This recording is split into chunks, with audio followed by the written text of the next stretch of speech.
नमस्कार। पुतिन के परमाणु हथियार के जवाब में रूस पर भी मिसाइलों की बौछार और खतरनाक हुई जंग। नमस्कार। रूस और यूक्रेन के वार यानी युद्ध को लेकर लगभग 2 साल से अधिक का समय हो चुका है, लेकिन दोनों देशों के बीच युद्ध को लेकर किसी भी तरह से शांति की अपील नहीं की गई, यानी कि युद्ध अभी समाप्त होने की कगार पर नहीं आया है।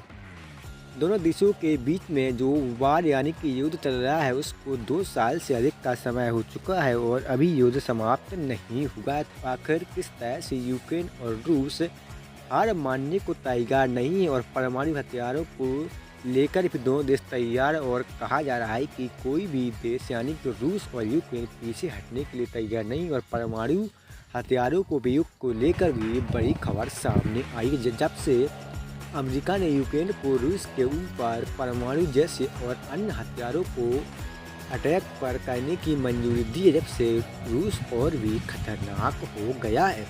तो पुतिन के परमाणु हथियार के जवाब में रूस पर भी मिसाइलों की बौछार की गई और खतरनाक जंग के संकेत बताए जा रहे हैं।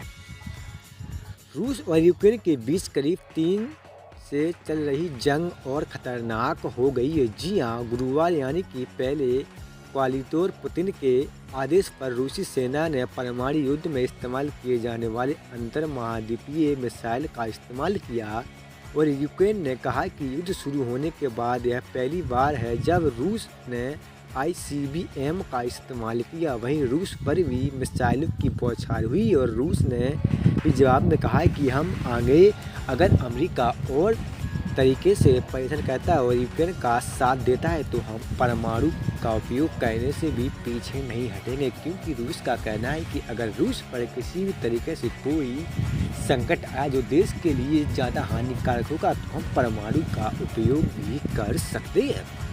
जब रूस ने ICBM का इस्तेमाल किया, वहीं रूस पर भी मिसाइलों की बौछार हुई। रूसी रक्षा मंत्रालय ने एक बयान में कहा कि उस पर 2 स्टॉर्म शैडो मिसाइल, 6 रॉकेट और 67 ड्रोन से हमला हुआ। हालांकि इन सभी को हवा में ही वायु रक्षा प्रणाली द्वारा नष्ट कर दिया गया। रूस और यूक्रेन के बीच युद्ध को आगामी यानी कि कल 24 नवंबर के दिन पूरे 1000 दिन हो जाएंगे। इतने वक्त से चली आ रही जंग अब और खतरनाक हो गई है। हाल ही में अमेरिका ने यूक्रेन को अपनी मिसाइलें रूस के भीतर छोड़ने की जो मंजूरी दी थी। अमेरिका के इस परमिशन के बाद रूस और यूक्रेन में महायुद्ध के आसार भी बढ़ गए हैं। पुतिन ने भी अपनी परमाणु नीति में बदलाव किया और कहा कि यूक्रेन में पहली बार ICBM मिसाइल दाग दी है। इस मिसाइल की रेंज करीब 9000 किलोमीटर तक है। इससे परमाणु युद्ध में इस्तेमाल किया जाता है।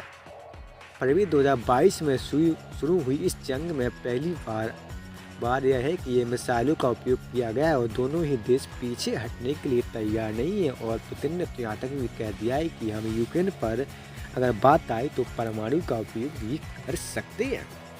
तो रूस पर मिसाइल और रॉकेट की बौछार यूक्रेन द्वारा की गई। वहीं यूक्रेन द्वारा की गई बौछारों में कहा गया है कि यूक्रेन भी हार नहीं मानेगा और आखिरी सांस तक यूक्रेन रूस के साथ लड़ेगा।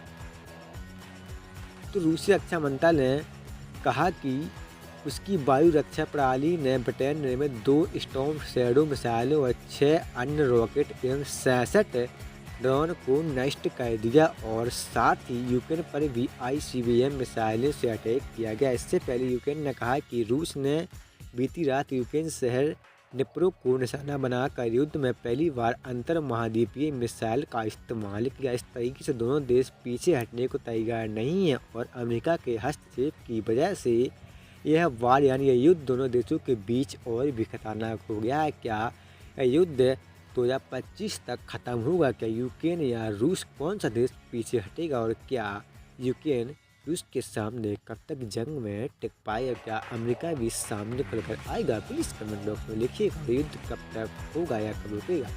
अपनी राय कमेंट में जरूर देते रहिएगा।